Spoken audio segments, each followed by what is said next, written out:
Hi, guys. I wanted to go over this on Monday, but it's probably best that I go over it today, seeing that everybody's going off on these wild different tangents on this survey. I think you're all wildly overthinking this and making this into more it should be, more than it should be. All right, I'm going to give you a couple different examples here. One, I've been, first off, I got to say, I got lots of people arguing with me about all kinds of stuff. Guys, this is my assignment and this is what I want. If you don't want to turn it in like this, it's up to you. I mean, it's your grade. I mean, this is what I am asking for. First, I'm asking for a big question. The survey is a big question. Then we're going to use a questionnaire to gather data. Then we're going to break down the data. When you make these real wild questionnaires, you're just going to have all kinds of data and no way to quantify it. This is a math class. Yep, there's research, professional habit. There's presenting, professional habit. There's putting things together. That's a professional habit, the responsibility of it. But I wanted this to be quantitative. I want you all working with numbers on this. So I'm going to give you two examples because I've been approving two different types of questions. Here's the first. All right, this is a yes, no, one way or another question. Should you put pineapple on pizza? All right, here's my example data. I'm going to walk through. All right, I handed this out to people I knew. I just did this at school. I didn't do this at home. I didn't give this to other people. Got 41 responses. All right, now I'm going to start breaking down the 41 responses. Of the 41 responses, 29 were female. 29 were female, 12 were male. Students from 5 different colleges participated in it. Grades were grades 9 to 11. All right. Then I started breaking down this. I mean, obviously, you're all probably going to have a lot more different ways of breaking this down. I kept it small, but look at the different ways, even with this small subset, that I can break this down.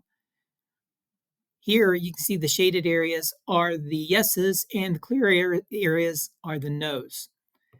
So on the one graph in orange, 75% of the freshmen overwhelmingly liked pineapple on pizza. Right? That n equals 17 is the way in a statistics class you would capture the population. The population, and this is a subpopulation of the 41, is 17. N equals 17. Right? That's the proper way to write it. N equals 17 freshmen filled out this survey. Right? Of those, 75% wanted pineapple or liked pineapple on their pizza. The graph I put in the middle, that just shows you overall. You can see the n equals 41. So everyone, basically I'm talking about all the 41 I talked about up top that had responded, are in the middle in this black graph. They're not as enthusiastic overall. As a whole, my the people that I asked, they weren't as enthusiastic about pineapple on the pizza as the freshmen. That's what you want to see, what the trends are. You look for the coolest trend in your data. If you find a trend that's interesting, put it down. All right. I could have broken this down. What percentage of females like it, what percentage of males don't like it. Or like it. I could have put this down for juniors, freshmen versus juniors versus sophomores. I could have went education college versus engineering college versus computer science college. Even with this limited little simple set of questions I've got up here, I could go in a lot different ways of this. There's many ways you can break this down. Try to find an interesting trend or a trend that you want to show. I'm not trying to pencil you in where you can't have any creative freedom on this, but this is what I want to see. All right. Because if you got questions, you all can still email me. I'll answer emails. It's no big deal. But I will answer these on Monday. I'm not up for a big debate on this, guys. This is what I want. This is what I envisioned. This checks all the boxes for um, professional habits, plus some, right? The other way I was approving, this was just a simple question, which the majority of you have, but some of you've got open ended questions that wouldn't work.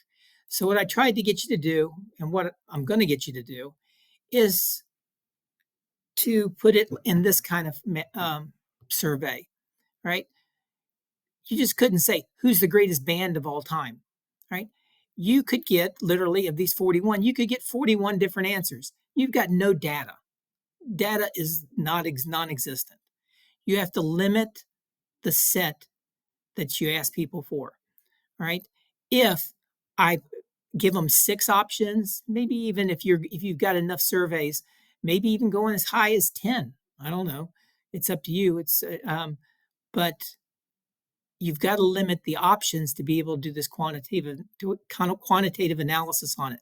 So this one I've got who's the greatest band of all time. I listed 6 bands, just real quick off the top of my head, right? Then you do the demographics on it, classes. Use your all's imagination. If you all can come up with something else, um, I don't I don't really care, right? If you got a different way of breaking down the people that fill out this survey, go for it. All right. You don't have to. You're not limited to the ones I had on that first slide. Right? But from here, you go to the demographics, you start breaking this down.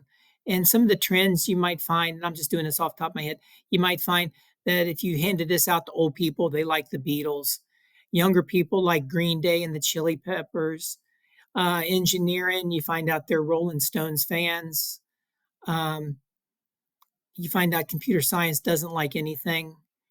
You find out just different trends within your demographics. That's what I'm looking for in this survey. I hope this kind of helps put you in the right direction. If you got any more questions, send them to me. You can email me, but I'll be back in Monday. I can answer them in person also.